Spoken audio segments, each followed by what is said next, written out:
Afternoon, ladies and gentlemen. We're about to start our session, and the title is Challenging the Colonial Narrative in South Asian Historical Fiction. You're requested to switch off your mobiles or put them on silent, okay?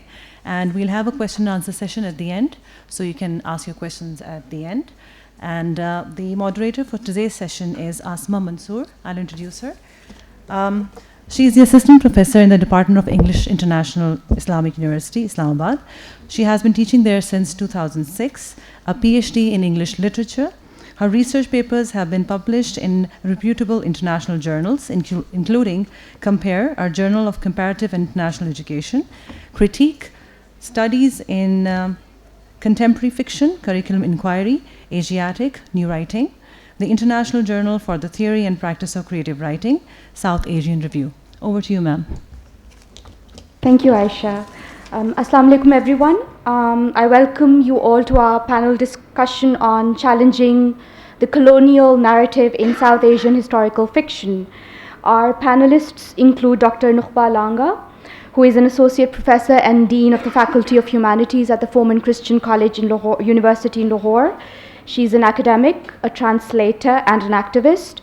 Her focus is on post-colonial literatures, specifically Pakistani and regional literature. Her two books titled Poetry as Resistance, Islam and Ethnicity in Post-Colonial Pakistan, and Literary and Non-Literary Responses Towards 9/11 South Asia and Beyond have been published by Routledge, and they've garnered international acclaim. We also have with us Dr. Awan, Professor and Dean of the Faculty of Languages at the National University of Modern Languages in Islamabad. His research publications span across a diverse interdisciplinary spectrum, ranging from comparative literature, curriculum and ideology, post-colonial studies, American studies, and Pakistani literature in English as well as Urdu. At present, he is the chair of the National Curriculum Revision Committee constituted by the HEC. Our panel also includes Dr. Muhammad Sheeraz, who is the chair of the Department of English at the Male Campus in the International Islamic University, Islamabad. He is a novelist, a writer, a literary scholar, and a translator who has also taught at the University of Colorado at Boulder and was also a postdoctoral researcher at the University of North Carolina in Wilmington. I thank you all for joining us in this discussion. I will first direct my questions at all of the panelists, beginning with Dr. Langah. Now, ma'am, how do you think we should define the colonial narrative? Is it something of the past, or do we read it in terms of contemporaneity as well, and who shapes it? Yes, thank you, Asma. When we say colonial narrative, something that comes to my mind immediately as a teacher of English literature in Pakistan and South Asian literature, that for the first time when I was teaching Pakistani literature, a student asked me a question that why are we not reading E.M. Foster's Passage to India? So I thought, how ironic was it, that for the first time I'm teaching Pakistani literature in Pakistan, this is the question addressed to me.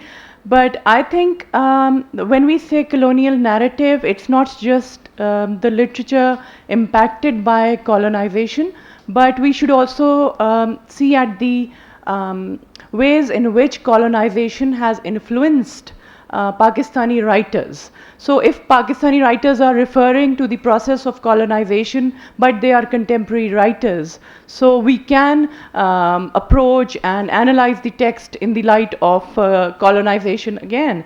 So in a way, there is a dialogue between the colonial and post-colonial eras, and it continues. And we can't, there are points when we can't detach the two altogether. So I would think that we cannot draw a line, that we can't say the post-1947 literature has nothing to do with colonization, and because there is ongoing influence. And Dr. Safir, would you like to add to that? Yeah, Asma, allow me to take a little bit of liberty with your questions as well. Seeing these faces in this room full of people, I would like to say something about the history itself, first of all, its importance and its relevance. I think it was a philosopher who said that even God cannot undo the past. जो हो चुका है उसको खुदा भी नहीं मिटा सकता. It is because what is done cannot be undone. And perhaps this is the reason that the history and the past is so very important for the present and the future. The organizers of this event might have realized that people might not be interested in the past, therefore they have reduced you to a very smaller room. But see that how many people are here to, listen to the relevance of the past to our present and for our future generations. So it's very important. Past is a very hotly and very fiercely contested site, and this is the reason that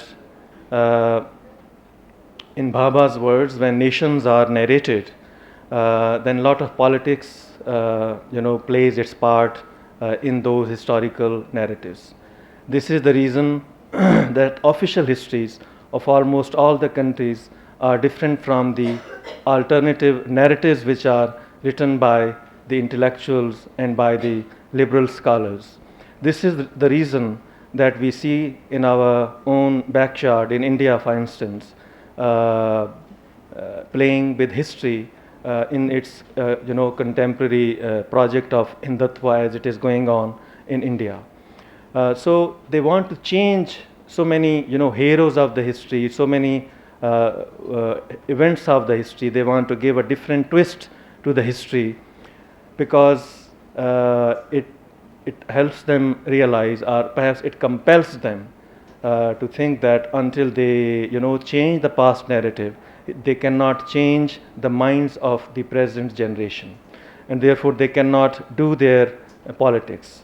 So in a similar way, in our own country, we see that people have been playing with our actual history, and actual history as it happens, as it is lived, as it is remembered, it is usually different from the history which is recorded.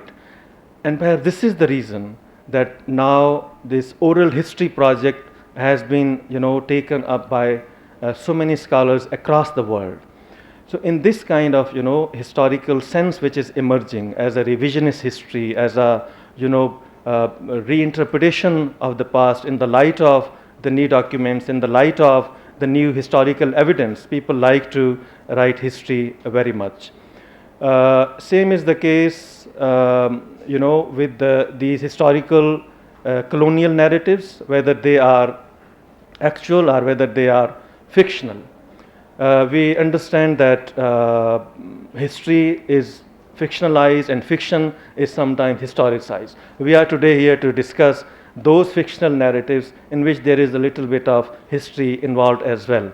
But perhaps you would all realize that fiction itself, and history itself rather, is not free from fictions. There are so many fictions of history which needs to be exposed, which needs to be brought to new lights. It's like a palimpsest narrative. When you write something on something, you cannot delete what is written underneath. आजकल आप जानते हैं कि जब आप किसी चीज़ को delete भी करते हैं इसमें, तो वो कभी भी डिलीट नहीं होती.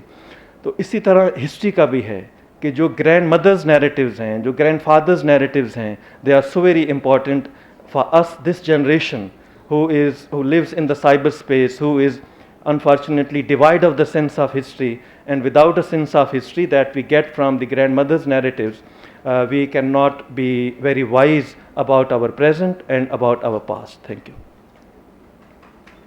And Dr. Sheeraz, would you? Thank you. So I would give a very simple definition of colonial narratives, unlike Dr. Safi's very scholarly elaboration of the concept. For me, colonial narratives, this narrative actually was a kind of rationalization project through which it was, a kind of attempt to rationalize colonization of India. And for this, a range of discourses was put into play. And it was very beautifully packaged into something that was aimed at something like that was civilizing are educating the natives and developing their towns and cities and their literatures and languages and multiple things. But I mean, this narrative always suggested that there was a tabdili underway. It would change natives' lives, but as it happens with all these narratives aimed at tabdili, this was also a very well thought out narrative. It was launched very systematically. A kind of multi-step process was launched. Different cultural tactics were used. So there was, I mean, it included many things, but that I would mention a couple of them. One was deleting the past of the local people, kind of reconstructing our past. One example would be telling the Hindus that Islam, the advent of Islam in India, actually it kind of eclipsed the Hindu modernity and its culture and literature and everything, which was not the case. I mean, all of us know that during Mughal era, we had great Hindu poets and Hindu culture, and it was all inclusive, and there was kind of nationalism or transculturalism into practice at that time. So this was happened. This was the first step, that delete history, so that people start disowning this, and this was happening with the help of another step that was kind of production of a class of collaborators, the brown Englishmen. So that class of collaborators, they believed in this narrative of not having any good history for the natives, and then they carried forward this belief, and they in fact helped disseminate this among the Indian people. And then there were multiple things like dividing people on the basis of their languages, religions, ethnicities. So all of this was happening at that time. But this kind of narrative was for the colonized. There was another parallel narrative for the colonizers themselves. It was important for the colonizers to convince people back at the center. It was important to tell them that they were at a good mission. So a colonial narrative of civilizationalism was launched.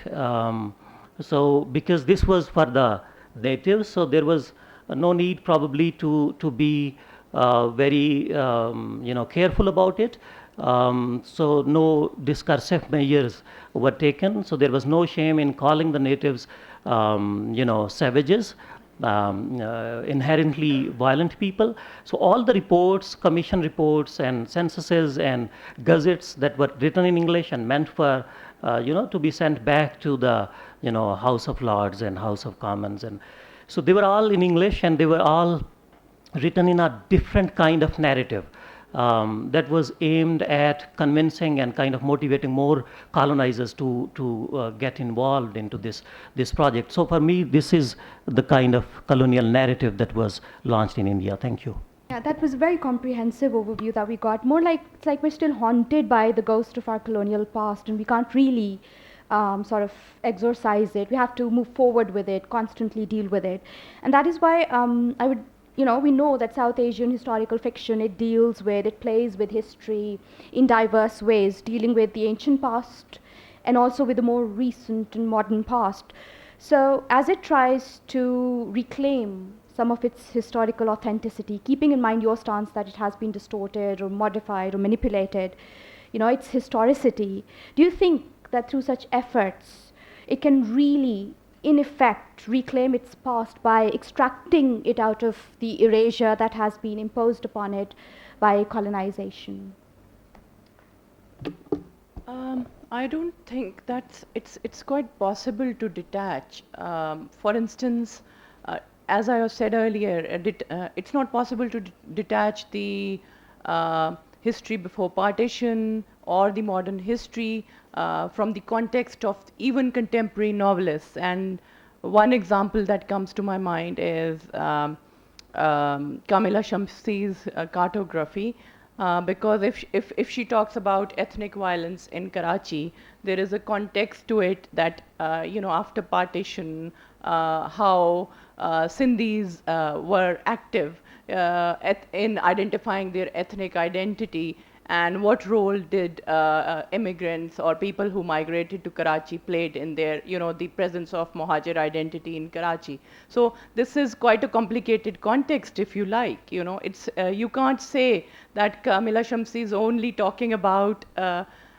post-partition Pakistan, because the question of ethnicities and identities became far more complicated in the post-colonial context, if you like.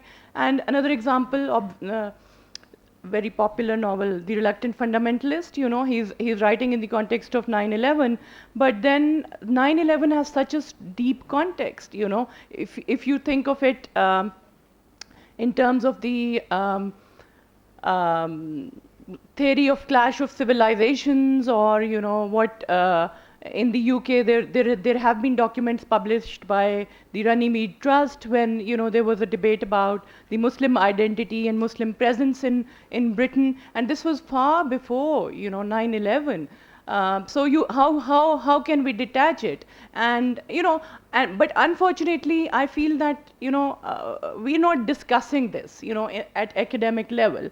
When we teach post 9/11 fiction, we are only talking about the American domination, or how America dealt with Muslim identities in the aftermath of 9/11. But the context is so complicated. It's the whole thing about 9/11, or the East-West divide, or the Muslim and other religious divides. They have a very intricate context. So my stance on this would be that the students of literature or Pakistani literature should dig out all these complexities. They should not, for instance, if they're reading 1947 partition related literature, there are so many intricacies related to it. And after, for instance, if you see, there's no discussion about 1971.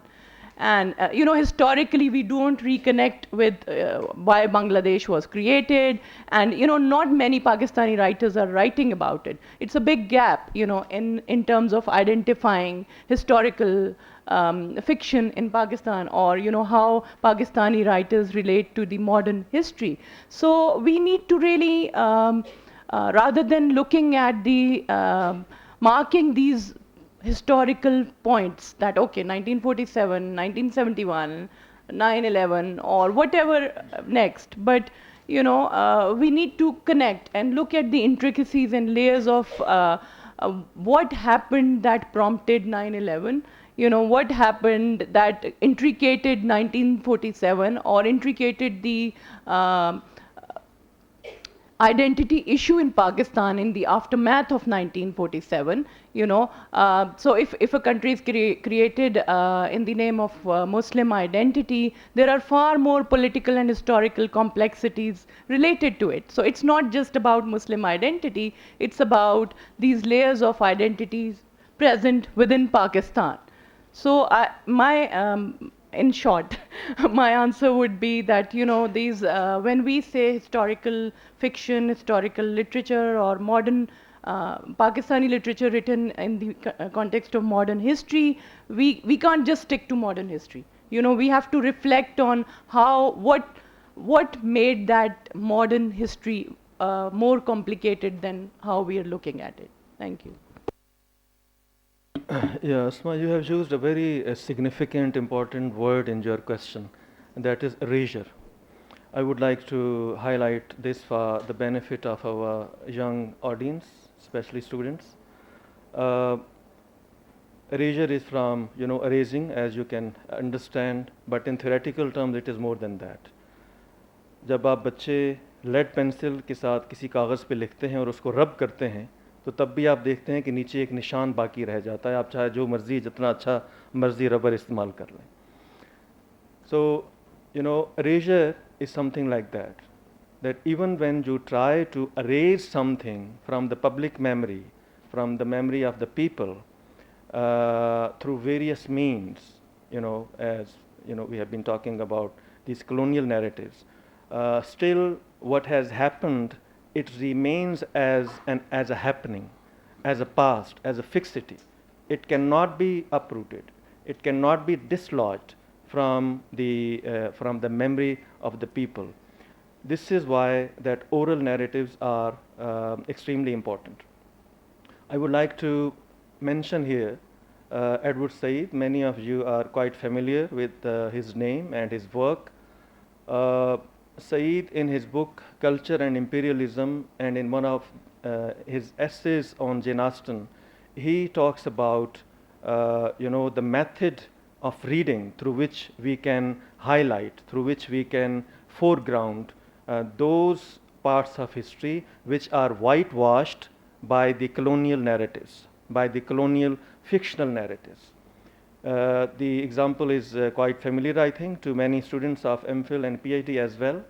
We know, this is what he says, that when Jane Austen was writing about the Bertram family in one of her novels, I think Pride and Prejudice, she tells us that this affluence, this wealth which they have here in England, it is because they have these plantations back in the West Indies. So Mr. Bertram goes there sometimes to look after those plantations, banana plantations, sugar plantations, cotton plantations, and so on. But Jane Austen, simply mentions his going over there and taking care of the plantations, but does not mention anywhere in the text that the people who work, that is the indentured labor, the blacks and the Asians who have been put on the slave ships and transported across the Atlantic to those parts of the world, they are not mentioned anywhere in the text because they work for the colonial masters. Therefore, they are non-entities. They are just numbers, but they do not have any faces. They do not have any kind of established identities. So Said, he tells us the importance of highlighting and foregrounding that whitewashed, erased history through a method, and he calls that method the contrapuntal reading method. I mean, so many other writers like Derrida talks about the deconstructionist method, Bhabha talks about the reading as ravishment, but Said's method particularly equips us with this, kind of epistemological tool that if you want to know that history, then you need to dig out actual history as it happened and do not simply rely on the fictional narrative. In our own country, I do not recall any writer, I'm sorry, we will maybe talk about that later on, who has tried to foreground or even tried to put something historical in terms of our colonial past as a background even. In the Reluctant Fundamentalist, as Dr. Sahaba has mentioned, the writer mentions one historical event, and that is just as a prologue to his novel, and he talks about Shah Jahan, I think, and his very bad relations with his sons, the way he has been imprisoned, this war of war between his sons. So he jumps back in history and he refuses to connect the colonial history or the colonial past with his contemporary narrative, but jumps to the conflict between Dara Shikoh and Aurangzeb and all that. And for a certain politics, and what is that politics? Many of us understand it very well, why our Anglophone writers are writing in this fashion. On the other hand, if you look at some of the Indian writers, Amitav Ghosh, for example, has written the first part of his trilogy, that is The Sea of Poppies. Many of you might have read even the text, and it's a very important text for our purposes here today for this session, and I would like to talk about this in a little bit length as well, but maybe later on. But if you read that book, you will come to realize that how the colonial narrative has been rebutted and challenged by this fictional by this fiction writer Amitav Ghosh, and so many historical events similarly are, highlighted, and they are rewritten rather, and reimagined and reinterpreted by in another novel by Shashi Tharoor, that is the great Indian novel. So all our history before the partition, our colonial past up to the second partition of the subcontinent, that is 1971 and the Bangladesh war, all of that has been foregrounded, but with a different sense of history which challenges our colonial narratives very effectively. Thank you. Yeah, I mean, Dr. Safir is right that this reclamation of history is not an easy thing, and people probably, there is in fact a concept that is called, it was recently introduced by Viet Yuan, and it's called narrative scarcity. And he believes that the countries which have economic scarcity, they are unable to have many narratives because we don't have access to many modes of storytelling. So there is narrative scarcity in Pakistan particularly, and in all over South Asia. So we are not that much able to, I mean, so far, to reclaim our history. But there are, attempts. For example, Iqbal has been trying to connect, I mean, kind of reclaim the glorious Islamic past, and all of his poetry is about that. So he tried to go back into history. One of the earliest reclamation of a culture and history is Umrao Janada. I mention it because the novel and its protagonist, they both symbolize India, where you see many suitors coming to her, and then they turn out to be just the exploiters. So, and of course there are other narratives like Mulk Raj Anand's Untouchable, and Dr. Safir has already mentioned this Sea of Puppies, and so this has been happening, but I mean, it's a truth that we have been unable to properly go back into our history, and that disconnect probably happened because of many things, because we shifted away from colonization, the British colonization, to the local issues. Yeah. So one thing that becomes clear is that it's not really possible for us to reclaim history. I mean, I don't think, frankly, that there is something known as authentic history. It's all perspectival. It all stems from our own stand. There might be facts and figures, there might be events, but the way we interpret it, it's not just how we encode history, but how we decode it, that also plays a part. So if that is the case, when we say that South Asian historical fiction is out there challenging history, right? What do we understand by this word challenge, and what does it entail? Do we have any examples from our indigenous, regional, and obviously Anglophone literatures, wherein South Asian literature is actually challenging the colonial narrative? Yeah. I understand the idea of challenging that you mentioned as resistance literature, because and I as a researcher, I see it more through regional narratives. Not to criticize the Pakistani writers writing in English, but I feel that that sense of resistance is far more intricate for regional writers. And the reason being that these languages do not have, everyone does not have access to certain languages. And but there is such rich literature being produced out of it.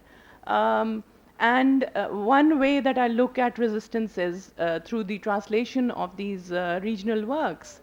For instance, even in this prestigious event, there is a panel on Potawari literature, and I'll be quite interested to see, what discussion takes place.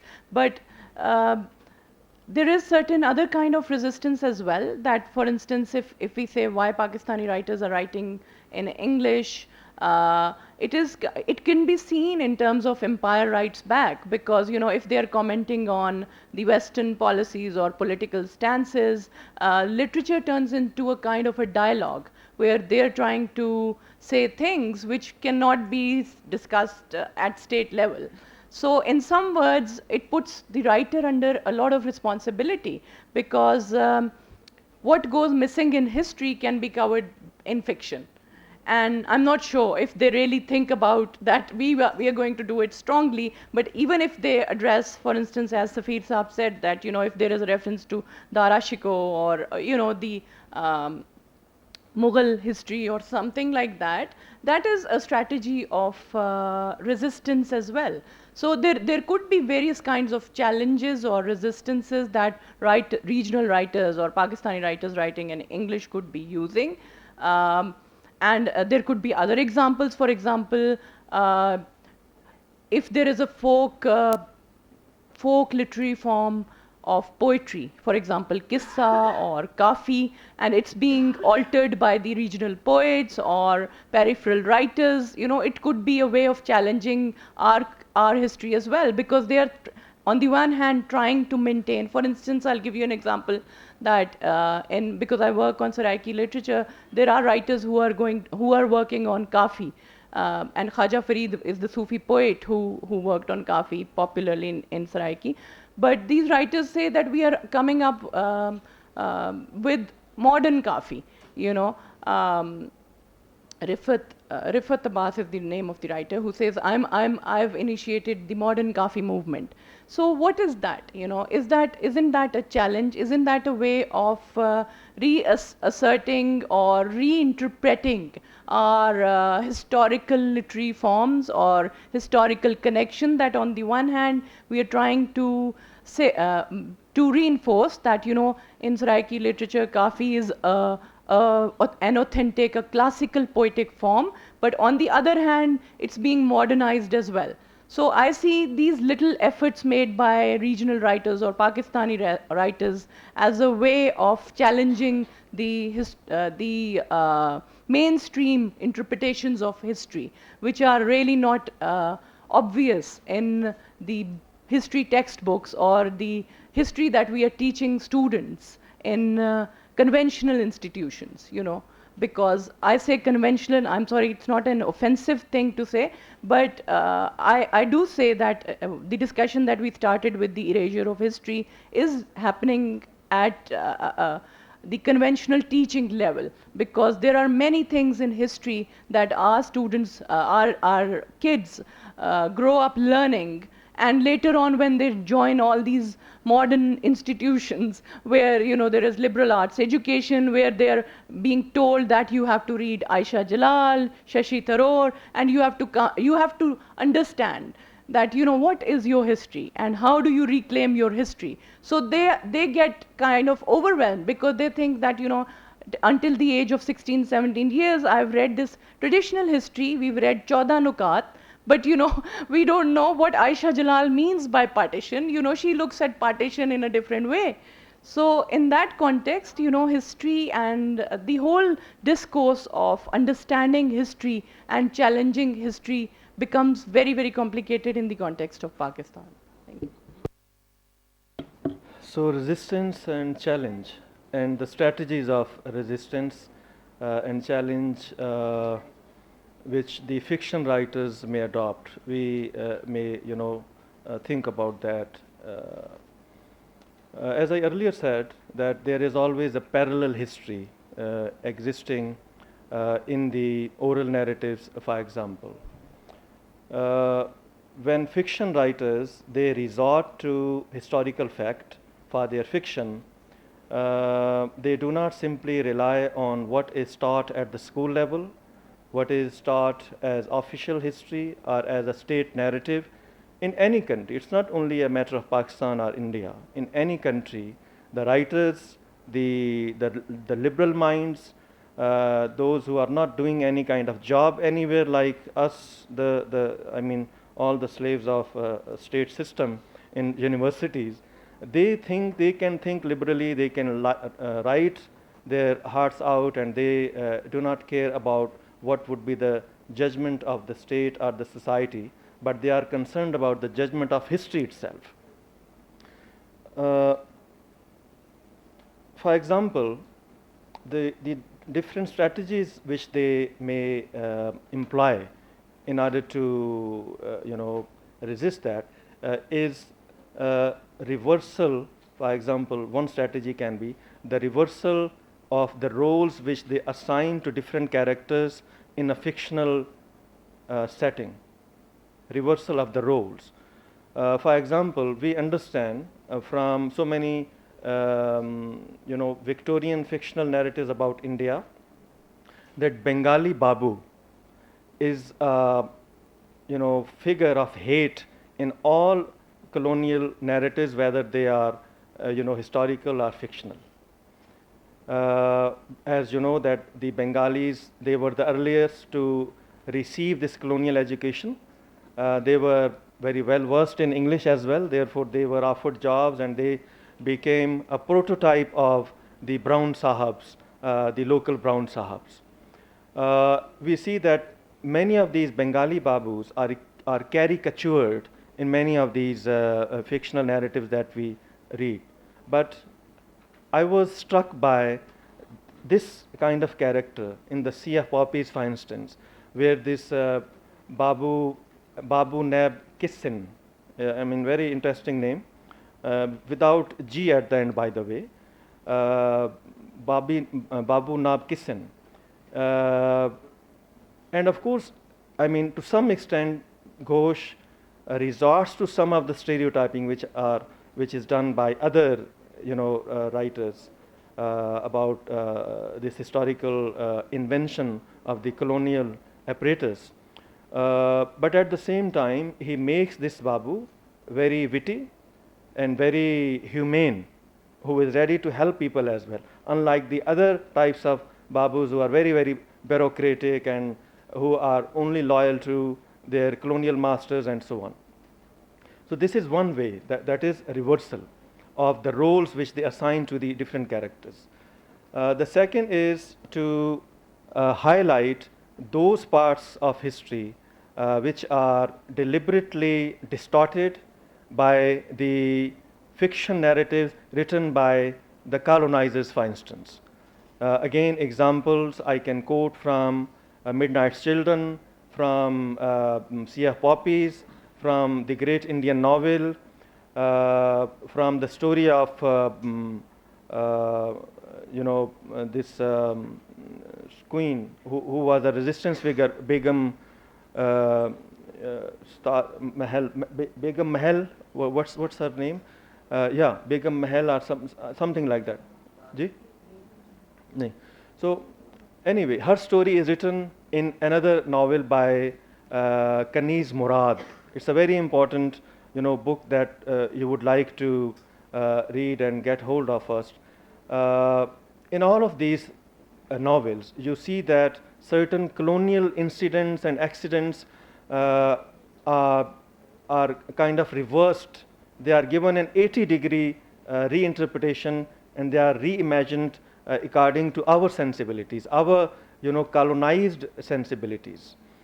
For example, in the Sea of Poppies, there is a female character, Diti, and she tells us about the about this cultivation of opium, the Sea of Poppies, in Bengal and Bihar, because this is the main setting of this trilogy which he is coming up with, Ghosh.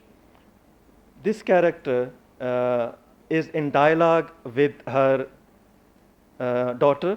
Her name is Kabutri, and she tells Kabutri that it is for the last straight 7 years that we have not been able to thatch our roof. You, the urban class, may not know that in the rural areas, especially in those times, the rooftops had to be thatched. उनके ऊपर मिट्टी का और भूसे का एक mixer मिला के ऊपर लगाया जाता था. क्योंकि यही ज़रिया था पानी को रोकने का, बारिशों से बचने का। तो वो बारिशें आती रहीं, उनका रूफ़ जो है वो बहता रहा, उसकी मिट्टी निकल गई, उसके ऊपर जो भूसा लगा हुआ था वो भी निकल गया। तो वो इस बात और इसकी वजह क्या है जी? दे डोंट हैव दिस भूसा, they don't have this thatch anymore. And the reason which we come to know through this novel is very interesting. She tells us that it is because now people were not allowed, the farmers were not allowed to cultivate wheat and rice and sugarcane and other and vegetable even, and all of them were forced by the colonial administrators to cultivate only the opium. Why they needed opium? Because there was another colonial project going on that was in China. This is very interesting, that two colonial projects, one that is India was already occupied, and China they were planning to occupy. And many of you who have some knowledge of history might be aware that there were a number of opium wars, यानी China में जो लड़ी गई। और उनको opium Wars कहते क्यों हैं? इसलिए because opium was involved, that is the trade of opium was extremely profitable at that time. So the East India Company wanted to have a monopoly over this trade, and therefore they forced the farmers in Bengal and in Bihar to cultivate only opium. And from there they used to transport it to China in order to make them bhangis and junkies and those who were not able to fight against the invading forces, that's why अभी भी हमारी popular perception में एक stereotype है कि जो Chinese हैं वो भंग पीते हैं और वो जो है ओपियम बहुत इस्तेमाल करते हैं और स्लीपी रहते हैं और वगैरह. So that is long past now. But anyway, the point is this, that they were forced to cultivate the opium because it were huge profits and trades were involved. So this is the second strategy which Asma wanted us to talk about, and I mentioned. There are so many other narrative strategies in terms of, for instance, magical realism, in terms of inserting certain local tales, as Dr. Nukhbah has mentioned, the folk tales in a certain intertextual manner in order to highlight what is often whitewashed by the colonial narratives. Dr. Sheeraz, I have a different question for you. Do you think, in your opinion, has there been a sufficient and even effective writing back to the empire? Because Dr. Nukhbah had begun her point by talking about writing back to the empire, to the colonial narrative. If that is so, what has its collective impact been? I think, as it has been already discussed, that there is not enough of narratives with us against particularly British colonization. And why is this happening? I mean, why today our conceptualization of the challenge, our resistance literature is different. I can recall a book that was published by Pakistan Academy of Letters, and it is titled as Resistance Literature, and there is no resistance against anything colonial. So there is all the stories that are included in that, all the poems that are included in that anthology, they all are directed against Zia. Because at that time Pakistan Academy of Letters was being governed, headed by a Bhuttoist. So there is kind of conflict between Ziaism and Bhuttoism. And why is that happening? Because we very quickly move away from one thing to the other thing. We have seen many troubles in this country. So, we were supposed to do this, construct these narratives after partition, of course, because before partition, what was happening? There was a poem that was written by the survivor of one of the survivors of Jallianwala Bagh massacre, and he wrote a poem. It is called Khuni Vaisakhi, and it was published. This happened. The event happened. Massacre happened in 1919, and the poem was published in May 1920. And it was immediately banned. You all know that Angare was banned. There were many books that were banned at that time. So people were not given that space. Place was there. Space was shrinking. They were not allowed to do that. So after partition, probably we had this the right time to go back to history and think about why we are where we are today. But that was not happening. Why? Because when partition happened, something else also happened, that was migration violence. And because of that violence, people started writing against Hindus, and in India against Muslims. So our narrative shifted because of this. I mean, this post-colonialism, it was now directed not towards the colonizers but towards Hindus and those who were killing us at that time of partition, the while partition and during partition, and even after that. That is one shift. Second shift that has happened is within post-colonialism. I mean, this curse of this post-colonialism is something that has done a lot of bad things to us, and that was that the focus shifted from the economic issues to the cultural issues.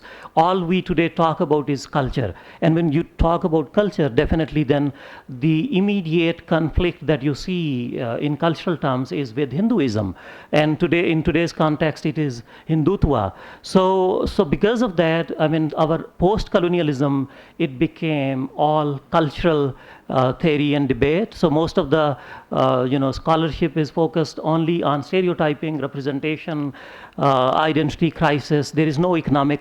I mean, it has already been mentioned, Shashi Tharoor, and there were also people writing in Urdu like Hussain Ahmad Madni.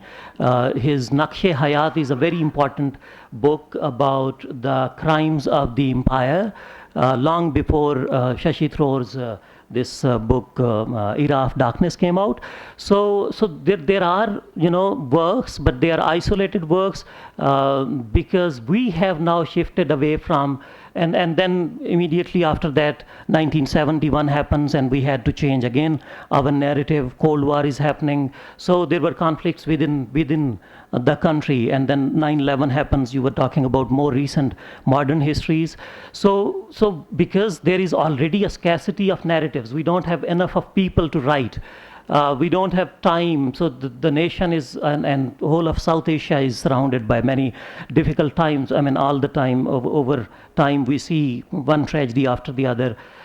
So that is why probably because of these shifts, we could not focus on, there is a scholar at UT Austin. His name is Snehal Shingavi, and he says that Pakistani literature today is representing what Pakistan actually is not. Now, he is an Indian American living in America, and he has just visited Pakistan, I think, once, and he can see what we are doing through our narratives. But probably we ourselves cannot do that. I don't know. But because of these shifts, because of this shift in the attention, and that also is informed by what the colonial narrative was. Its power, its force can be realized through our narratives even today. Thank you very much. One question for Dr. Langah. One of the ways, because that's your area of expertise, that's why I think I need to ask this question. South Asian historical fiction has sort of resisted the colonial narrative via translations.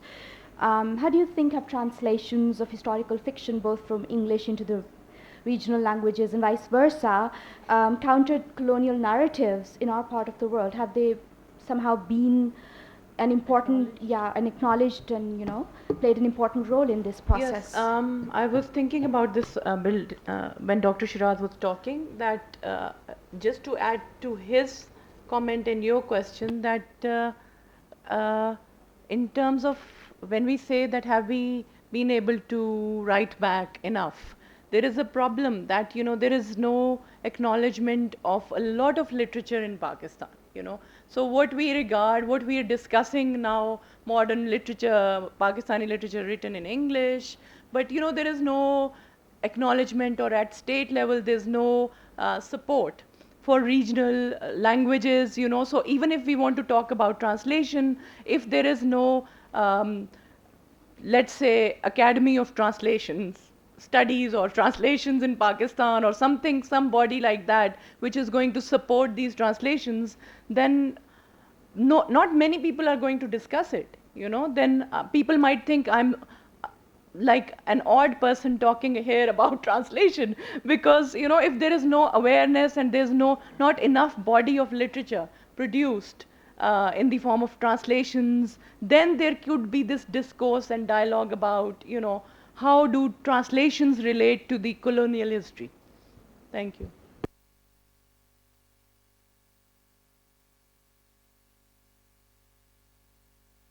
I will now take some questions from the audience. Could you please make sure that you ask questions and they're not detailed comments? Yeah, so any questions, please?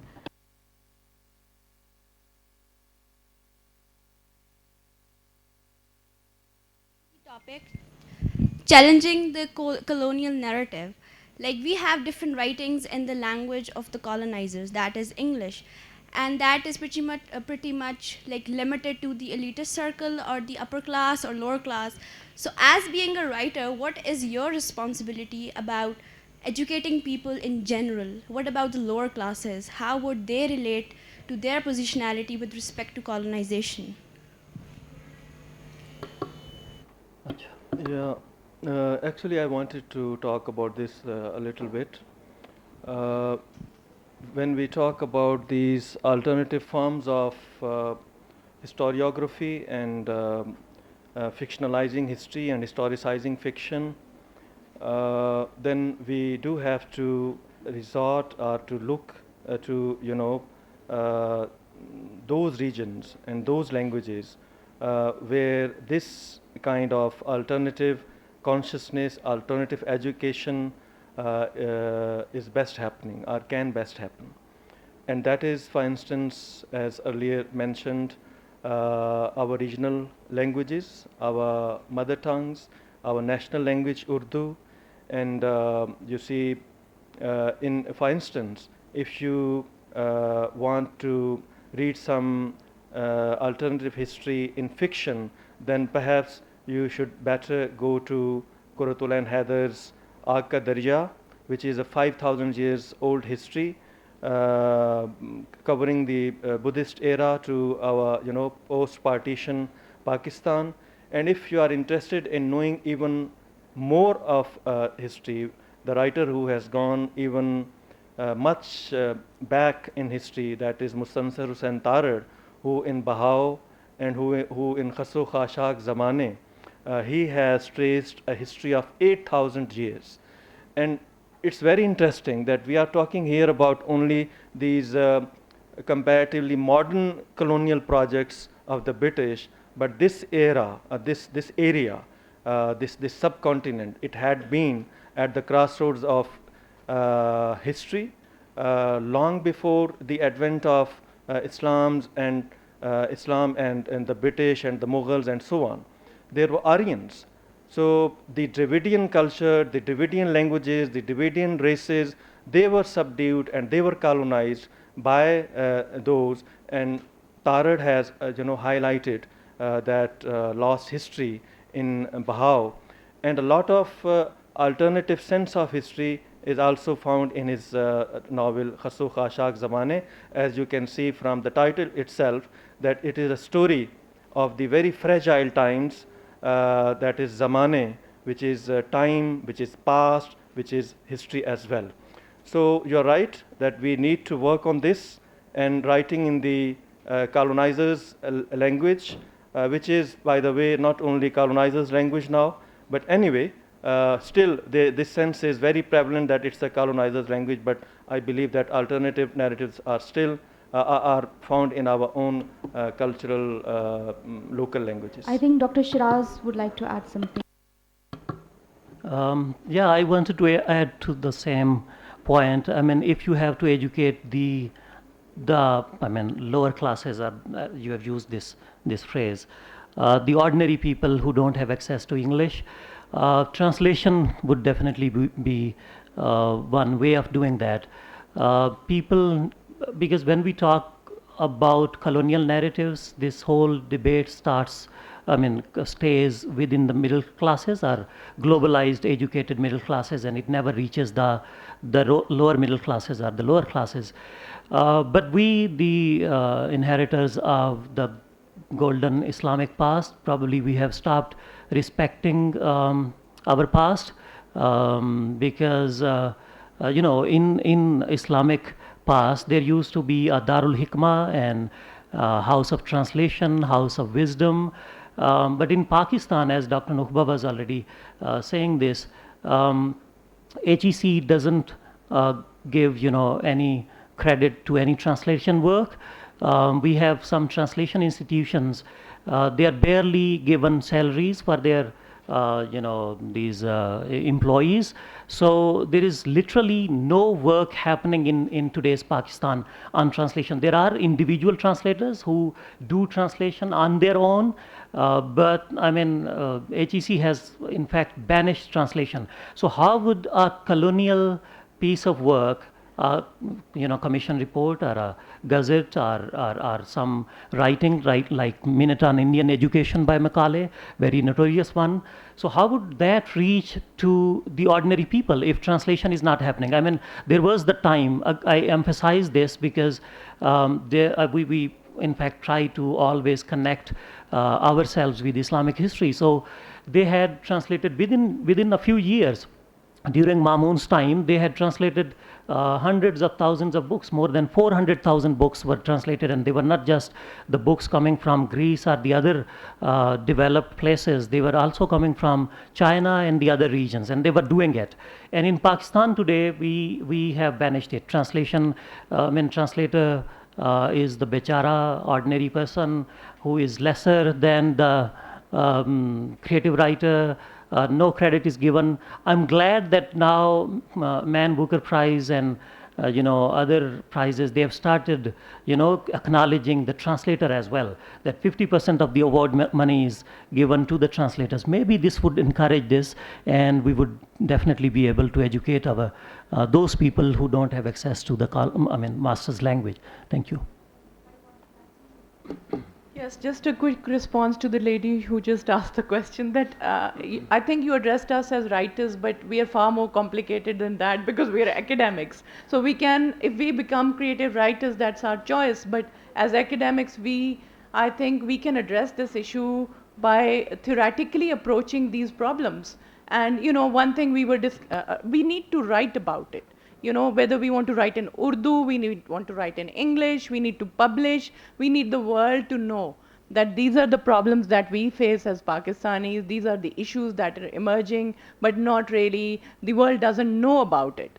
And the other thing that we discussed yesterday as a panel, we got together and we had a bit of a discussion, but that, there is a real dire need of digitizing a lot of literature in Pakistan. There is no digital archiving. If you go to, you'll be surprised that when I go to British Library, when I go to Library of Congress, when I go to BNF Library in Paris, I will find every rare document that belongs to Pakistan in that library, but I won't be able to, and there have been occasions, because I worked on marginal writers, there have been occasions when I approached the writer and said that, I'm looking for this book to translate or to publish a paper to use as a secondary source.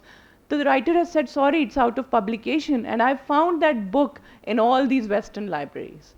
So, there is a need to understand that, other than oral history, digitizing a lot of rare documents which are going to become endangered or extinct soon in Pakistan means losing a large part of our history. Thank you.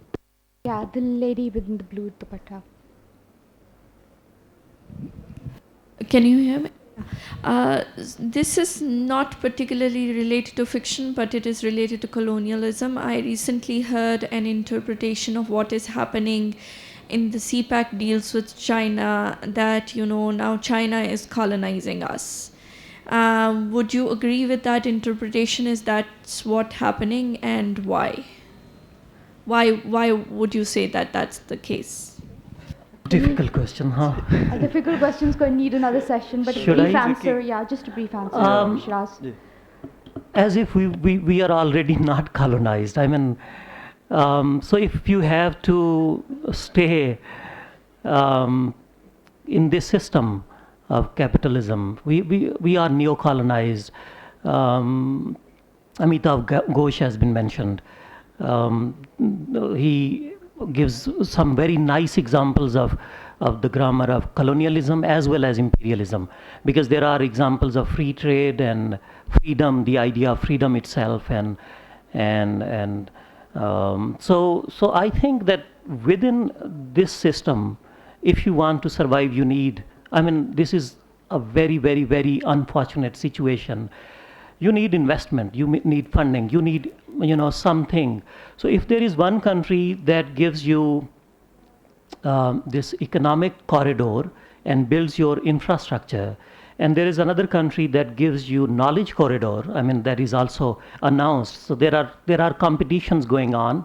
The HEC has announced this US-Pakistan knowledge corridor, and we have this China-Pakistan economic corridors.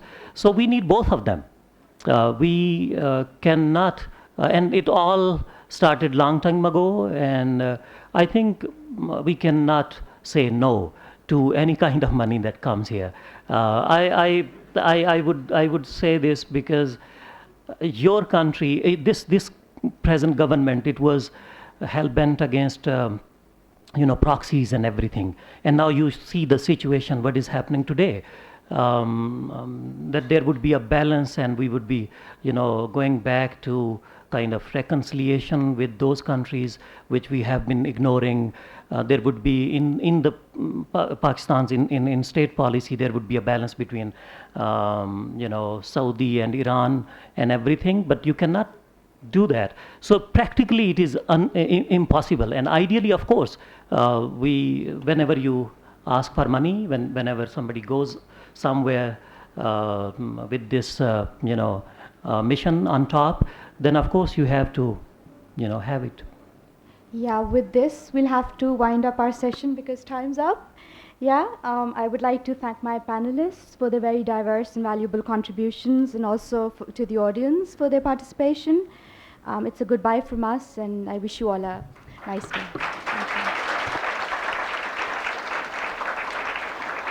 I would like to thank Oxford University Press for coming up with this very interesting and important topic. We sometimes, living in Pakistan, we do not expect such topics coming from the center again. So thank you.